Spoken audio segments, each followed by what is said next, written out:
Oke ya, ketemu lagi bersama saya Irfan ya. Di sini kita akan membahas con breakup pada loudspeaker ya. Nah, sebelum masuk ke con breakup, jadi kita perlu memahami nih, apa sih bagian-bagian dari sebuah speaker gitu. Nah, di sini udah kelihatan ya, ada dua gambar ya. Sebelah kiri itu gambar loudspeaker ya, dalam 3 dimensi atau bentuk nyatanya ya. Kemudian yang sebelah kanan itu adalah loudspeaker pada bentuk 2 dimensi ya.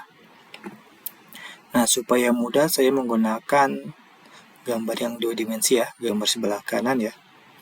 Jadi speaker itu terdiri dari suspensi ya. Kita mulai dari atas, ini adalah suspensi ya. Ini suspensi.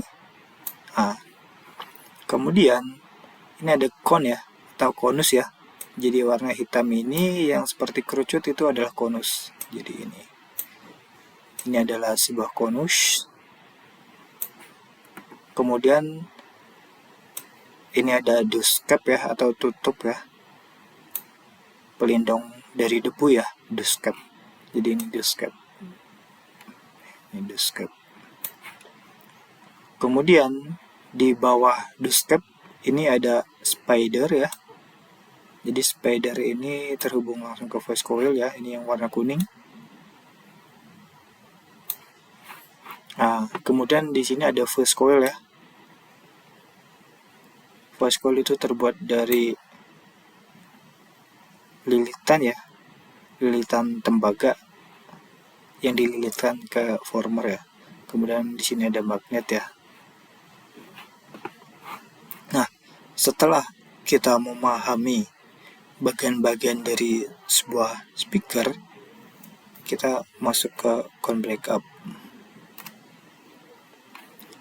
Jadi speaker secara ideal itu bergerak sebagai piston ya. Nah, yang dimaksud bergerak sebagai piston itu tuh dapat dilihat pada gambar kiri bawah ya.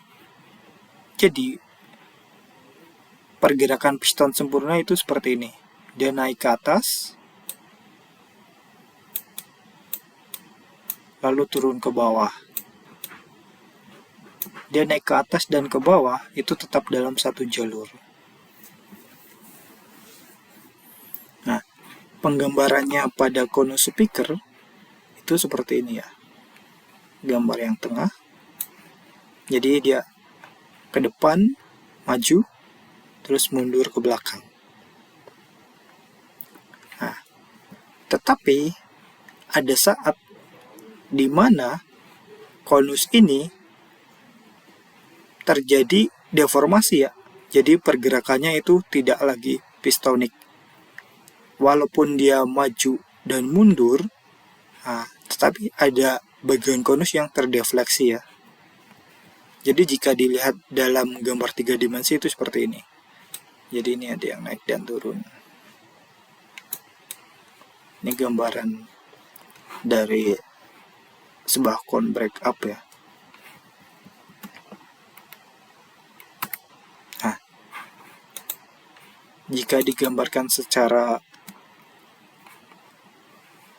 animasi dengan speaker langsung, itu seperti gambar pada bagian kanan.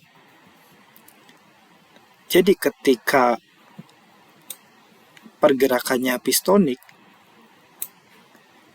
ketika voice coil ke atas, maka speeder bergerak ke atas. Kemudian konus juga bergerak ke atas, dan suron juga bergerak ke atas. Jadi semua komponen ini in phase ya.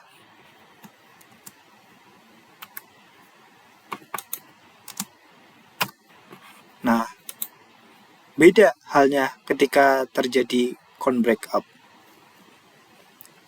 Jadi ada pergerakan yang tidak diinginkan, di mana seharusnya semua komponen satu kesatuan sebagai piston bergerak ke atas semua. Nah, terjadi defleksi ya, entah itu di konus ataupun di suron, ataupun di dust cap juga bisa, dan speeder juga ada kemungkinan.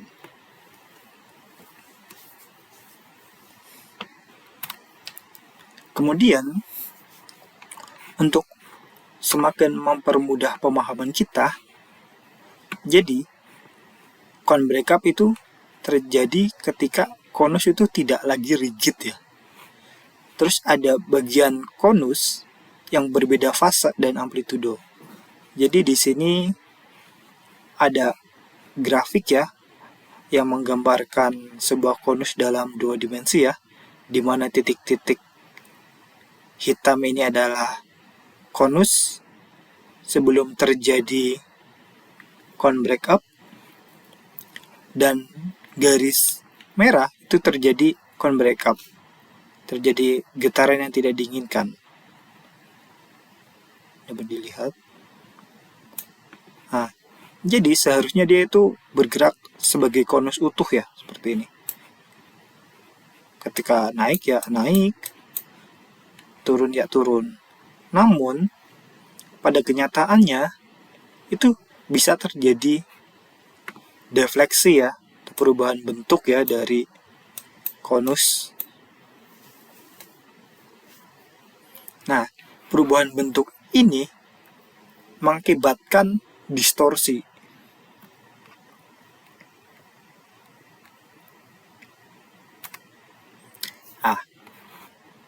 Penyebab terjadinya cone breakup itu pertama karena kekakuan material yang terbatas, kemudian massa yang tidak merata, dan resonansi mekanis. Jadi, sebuah material itu mempunyai faktor elastisitas ya, atau modulisitas Young ya, di mana dia menunjukkan seberapa kaku material ketika menerima gaya tekan dan gaya tarik gitu. Kemudian bahan konus speaker itu terbuat dari berbagai macam material ya. Contohnya ada kertas, ada polipropilin, terus ada fiber, terus ada termoplastik resin ya. Nah, bahan-bahan ini itu mempunyai karakteristik tersendiri ya. Nah, contohnya ya, ini sebelah kanan ya, ini adalah proses pembuatan konus ya secara singkat ya. Jadi bagian yang paling atas ini, nomor 1 ini adalah bubur kertas ya, yang kemudian diambil dan dicetak. Pada gambar 2 ya, dipres. Hasilnya itu gambar 3. Sebuah kerucut atau konus sempurna gitu. Jadi, material-material ini itu mempunyai karakteristik tersendiri ya. Contohnya ya. Nah, kertas. Jadi kertas dia itu mempunyai karakteristik ketika terjadi resonansi, dia tuh bisa meredam resonansi itu supaya tidak terlalu lansip. Beda halnya dengan material metal. Karena metal daya redamnya rendah, jadi ketika terjadi resonansi itu akan lancip dan suaranya tajam.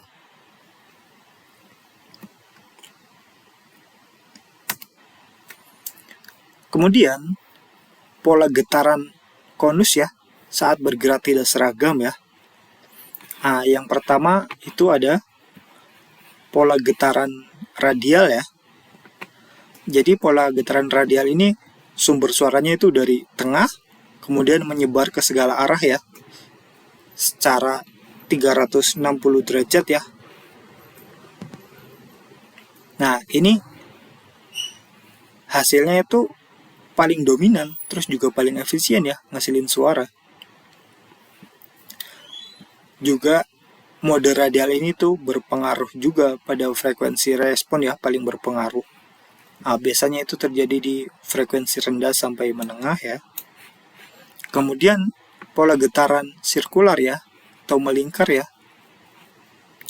Jadi dia ada pola yang breakup atau terjadi defleksi perubahan bentuk, di mana ada yang naik ke atas dan turun ke bawah seperti ini. Tapi dia itu secara melingkar polanya, melingkar 360 derajat ya. Jadi jika digambarkan itu seperti ini ya, jika dari atas itu dia ini muter. Nah, jika dilihat dari samping 3 dimensi itu seperti ini. Dia ada bagian yang ke atas, terus ada yang bagian ke bawah. Di mana warna merah itu pergerakannya tinggi, kemudian warna biru itu pergerakannya rendah ya, atau posisinya lebih rendah ya. Terus, yang ketiga itu adalah pola bending ya, atau defleksi ya, di mana ini terjadi perubahan bentuk pada konus ya. Jadi dapat dilihat secara 2 dimensi pada top view, warna merah itu menandakan konus itu posisinya tinggi. Terus biru itu rendah. Jadi ada yang tinggi, ada yang rendah. Nah, jika dilihat secara 3 dimensi dari samping itu seperti ini. Ada yang puncak seperti gunung, terus ada lembah. Nah, hal ini terjadi pada frekuensi tinggi ya. Ketika konus itu kehilangan gerak pistoniknya. Nah, kemudian hal ini juga paling erat ya hubungannya dengan fenomena cone breakup ya. Karena hal ini tuh menyebabkan distorsi juga penurunan kualitas suara ya.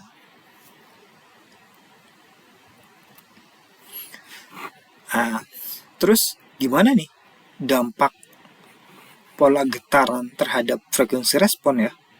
Jadi dapat kita lihat ya, kita mulai dari grafik hijau. Jadi grafik hijau ini adalah pergerakan yang pistonik ya.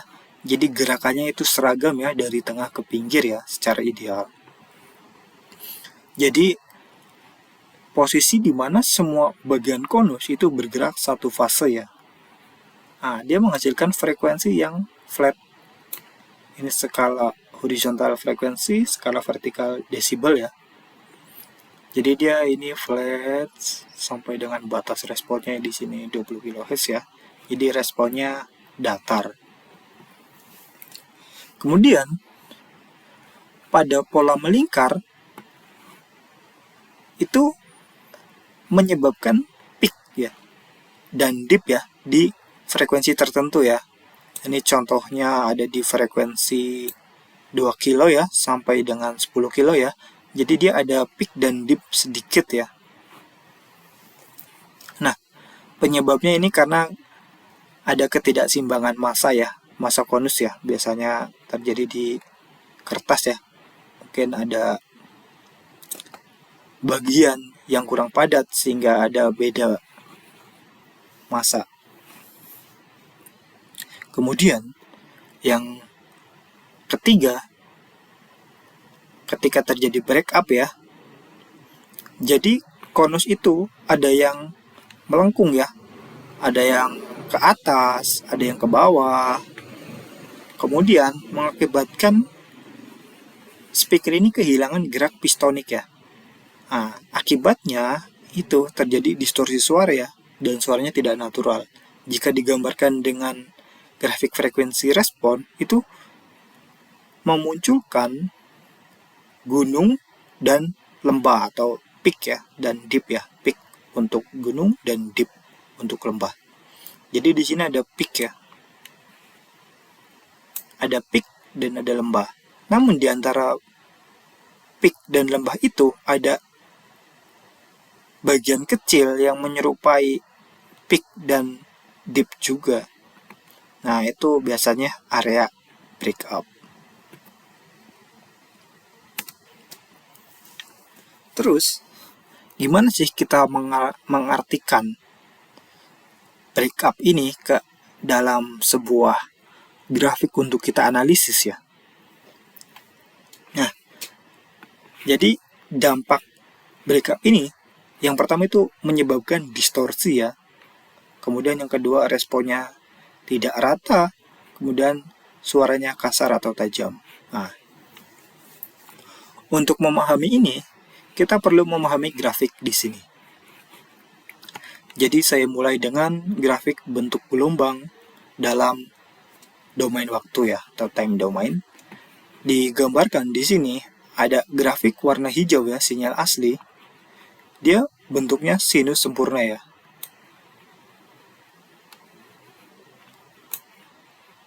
Ini adalah bentuk gelombang secara ideal. Namun, ketika ada harmonisa, sinyalnya jadi terdistorsi. Yang harusnya sinus murni, dia berubah bentuk menjadi seperti ini ya. Walaupun masih terlihat sinus, tetapi ada peak dan dip kecil-kecil. Kemudian, gimana sih melihat ini supaya lebih berarti? Nah, supaya lebih berarti dan gampang kita pahami, kita perlu alat ukur yang namanya spectrum analyzer. Nah, ketika diukur menggunakan spectrum analyzer atau frekuensi domain, itu hasilnya seperti ini. Jadi horizontal adalah skala frekuensi, vertikal skala desibel ya.